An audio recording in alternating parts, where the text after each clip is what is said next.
एक बार एक राजा और उनकी रानी रात्रि में विश्राम कर रहे थे।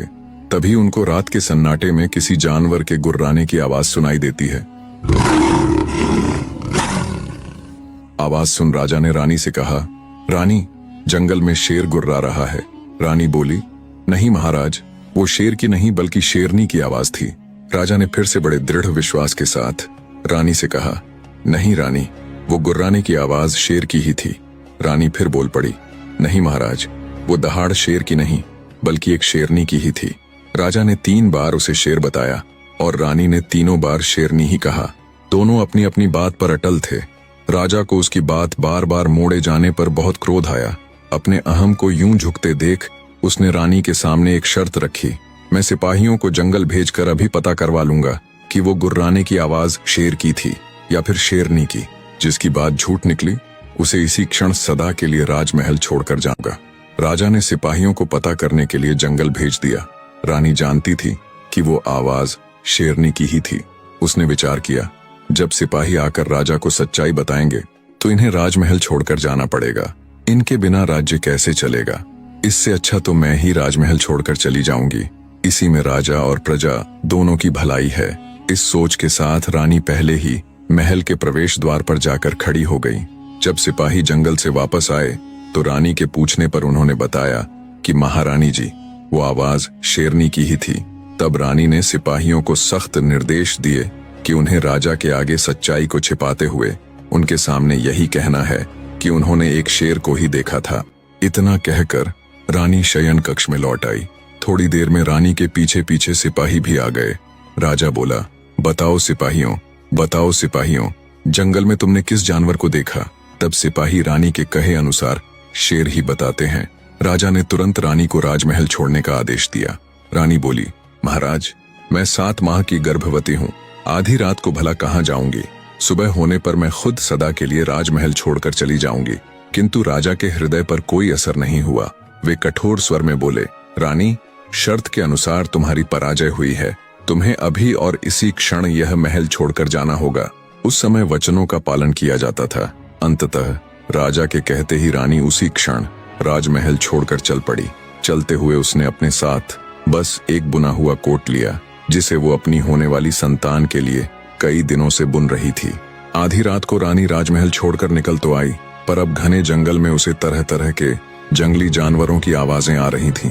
मारे भय के रानी के प्राण सूखे जा रहे थे। गर्भवती रानी आधी रात को जंगल में ठोकरें खाती फिर रही थी। ये साफ साफ दर्शा रहा था कि राजा अपने स्वाभिमान के चलते ये भी भूल गया कि रानी गर्भवती है, जो कुछ समय पश्चात ही उनकी वंश ज्योति को जन्म देने वाली है। इधर जैसे तैसे करके रानी ने बड़ी ही मुश्किल से जंगल में अपनी रात बिताई। रानी बुद्धिमती और एक साहसी नारी थी। उसने निश्चय किया कि वो नगर से दूर जंगल को ही अपना आश्रय बनाएगी। दुखी सुखी पाकर धीरे धीरे रानी ने अपने रहने लायक एक घास फूस की झोपड़ी बनाई। जल्दी ही वो मंगलमय दिन भी आ गया, जब रानी ने एक स्वस्थ पुत्र को जन्म दिया। रानी बड़ी ही धैर्यवान और साहस रखने वाली स्त्री थी, जो उस नाजुक अवस्था को भी अकेले ही झेल गई। समय अपनी गति के साथ बीतने लगा। समय के साथ रानी का पुत्र भी बड़ा हो रहा था। कहानी में अब राजमहल की तरफ चलते हैं। रानी के जाने के कुछ समय बाद ही राजा को पछतावा तो बहुत हुआ था कि रानी के साथ उसने बड़ा ही गलत किया। तीर तो कब का अपनी कमान से निकल चुका था, सो अब पछताने से भला क्या होने वाला था। राजा उस पछतावे के साथ भारी हृदय से अपने दिन काट रहा था। एक दिन राजमहल के वे सेवक, जिनको राजा ने उस रात जंगल में भेजा था, आपस में बतिया रहे थे कि राजा तो बहुत कठोर निकला। उसने अपनी उस गर्भवती स्त्री को आधी रात में महल से निकाल दिया, जिसने उसके और राज्य के लिए खुद की बलिदानी दे दी। और शेरनी के होते हुए भी रानी ने हमें राजा के सामने शेर ही बताने को कहा। जब वे ये बात कर रहे थे, तब राजा का एक खास दूत उनकी ये बातें सुन रहा था। उसने तुरंत जाकर सिपाहियों के बीच हुई पूरी वार्ता का बखान राजा के सामने कर दिया। उसकी बात सुन राजा को झटका सा लगा। उसने तुरंत उन सिपाहियों को बुलाया और सच्चाई बताने के लिए कहा। राजा के जोर देने पर सिपाहियों ने राजा के आगे पूरी बात उगल दी और बताया कि महाराज, उस दिन जंगल में हमने शेर को नहीं बल्कि एक शेरनी को देखा था। क्षमा करे महाराज, पर महारानी के कड़े हुक्म के आगे हम विवश हो गए। पहले से ही दिल पर बोझ लेकर जी रहे राजा को जब असलियत पता चली तो वो वहीं माथा पकड़कर बैठ गया। हे भगवान, ये मुझसे क्या अनर्थ हो गया? आखिर क्यों मैंने अपनी निर्दोष गर्भवती पत्नी को राजमहल से निकाला? सच्चाई पता चलने पर राजा ने अपनी रानी को ढूंढने की बहुत कोशिश की। छोटे से छोटे गांव से लेकर बड़े से बड़े शहरों में अपने सिपाहियों को रानी की खोज में भेजा, पर रानी उन्हें नहीं मिली। मिलती तो तब जब वो किसी गांव या शहर में रह रही होती। वो तो जंगल में रह रही थी। राजा के मन में दूर दूर तक ये नहीं आया कि रानी जंगलों में हो सकती है। उधर जंगल में रानी अपने पुत्र के साथ कंद मूल और फल फूल आदि खाकर अपने दिन बिता रही थी। समय का चक्र अपनी गति से घूमता गया। रानी का पुत्र अब 14 वर्ष का हो चला था। सब कुछ ठीक चल रहा था, पर फिर एक दिन बड़ी ही अप्रिय घटना घट गई। एक जहरीले सांप ने रानी को डस लिया। दरअसल रानी जब आम दिनों की ही तरह अपने खाने आदि के लिए फल फूल लेने जा रही थी, तभी ध्यान न होने के कारण उनका पैर एक जहरीले सांप के ऊपर पड़ गया। ऊपर पैर पड़ने से गुस्साए सांप ने तुरंत रानी को डस लिया। सांप के डसते ही रानी के हाथ पांव ने काम करना बंद कर दिया और जल्दी ही जहर के कारण उसके प्राण पखेरु उड़ गए। जब शाम होने तक भी वो वापस अपनी कुटिया में नहीं पहुंची तो उसके बेटे को अपनी मां की चिंता सताने लगी।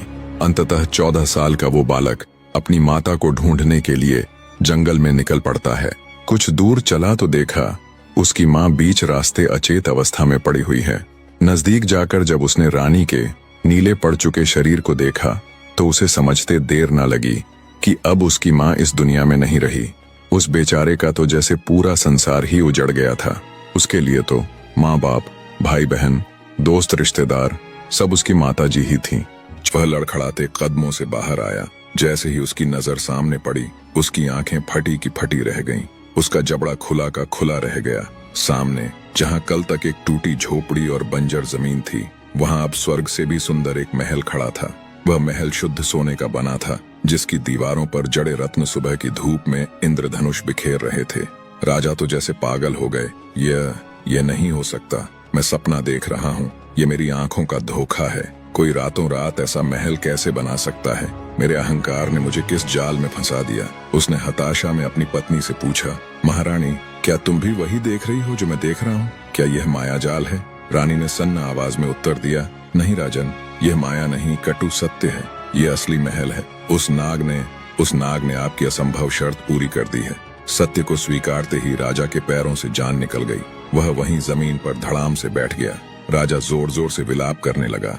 उसका रोना किसी बच्चे जैसा नहीं, बल्कि एक हारे हुए योद्धा जैसा था। हाँ, हाय, मैंने यह क्या कर दिया? मैंने सोचा था वह गरीब बुढ़िया भाग जाएगी, लेकिन अब मुझे अपनी फूल सी कोमल जिगर के टुकड़े जैसी बेटी को एक सांप के हवाले करना होगा।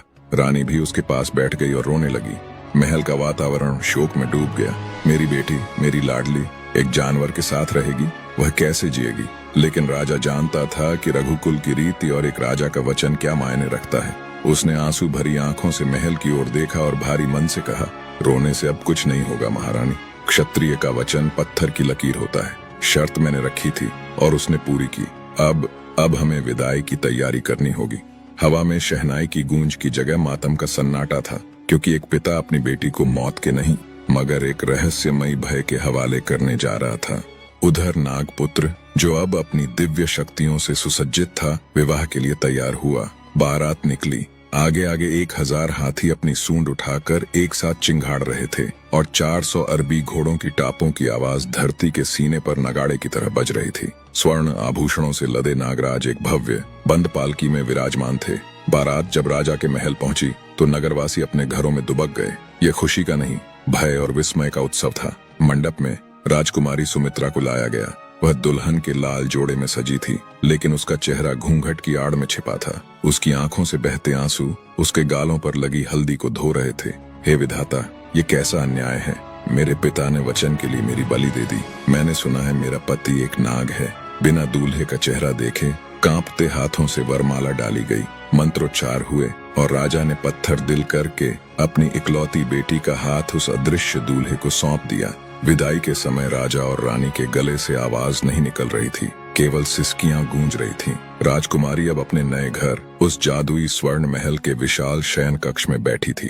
तभी दरवाजे की कुंडी खुलने की आवाज आई। राजकुमारी का दिल पिंजरे में फड़फड़ाते पक्षी की तरह धड़कने लगा। उसने अपनी सांसें रोक लीं नाग कक्ष में दाखिल हुआ। जैसे ही राजकुमारी ने घूंघट उठाया, उसकी रूह कांप गई। सामने बिस्तर के पास एक विचित्र और भयावह आकृति थी। उसका आधा शरीर मनुष्य का था। राजकुमारी के गले में चीख अटक गई। मृत्यु का साक्षात रूप उसके सामने था।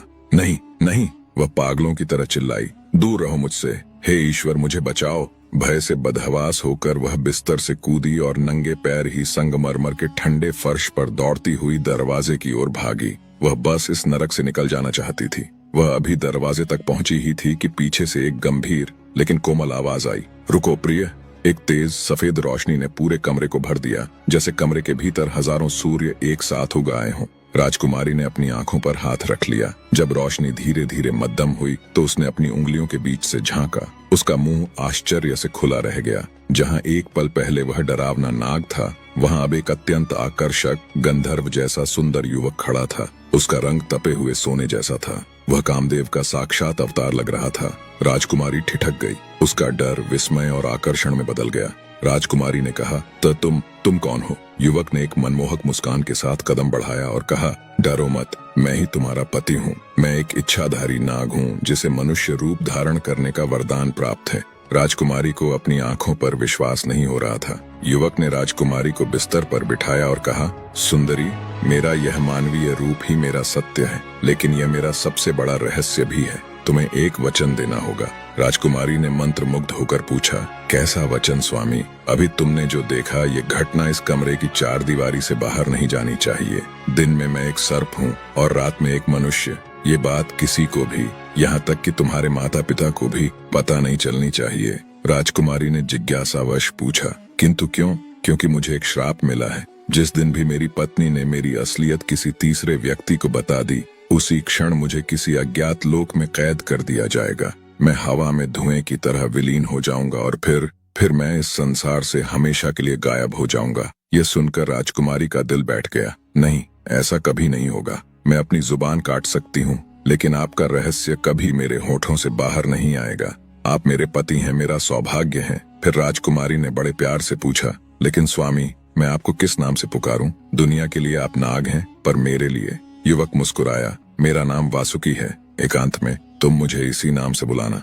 इधर पुराने महल में राजा की रातों की नींद और दिन का चैन दोनों ही कपूर की तरह उड़ चुके थे। अपनी इकलौती बेटी की विदाई के बाद से महल की ऊंची दीवारें उसे खाने को दौड़ती थीं। राजा अपने कक्ष में घायल शेर की तरह इधर उधर टहल रहा था। हे विधाता, मैंने अपने वचन की रक्षा के लिए अपनी संतान की बलि दे दी। वह रेंगने वाला जीव, वह मेरी कोमल सुमित्रा को डस लेगा। राजा ने अपने सबसे विश्वसनीय और चतुर गुप्तचर सैनिक को बुलाया। सैनिक ने आते ही सिर झुकाया। आज्ञा दें महाराज। सेनापति, तुम्हें एक अत्यंत गोपनीय कार्य करना है। उस मायावी नाग के महल में जाओ। ध्यान रहे, हवा को भी तुम्हारी आहट न मिले। मेरी बेटी का पता लगाओ, वह जीवित है भी या नहीं, क्या वह सुरक्षित है। जाओ और भोर होने से पहले खबर लाओ। अमावस की छाया बनकर नाग के स्वर्ण महल की ओर निकल पड़ा। वह महल के पास पहुंचा। सैनिक ने पिछली दीवार पर किसी छिपकली की भांति चढ़ गया और शाही बगीचे में कूद गया।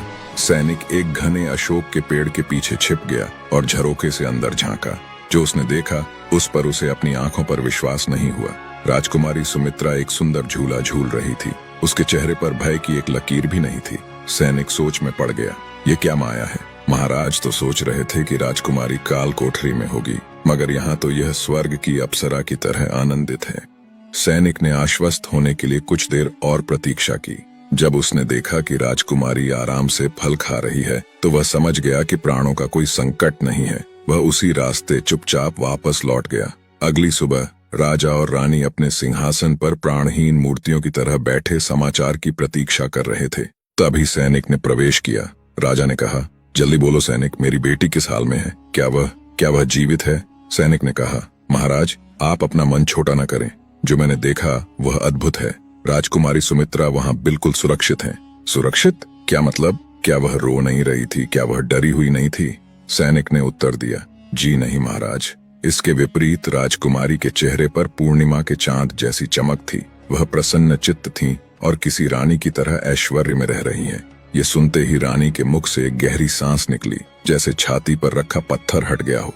किंतु राजा संतुष्ट नहीं था। उसने अपनी सफेद दाढ़ी पर हाथ फेरा और बुदबुदाया, नहीं, ये मेरी आंखों का धोखा हो सकता है। राजा ने सैनिक को जाने का इशारा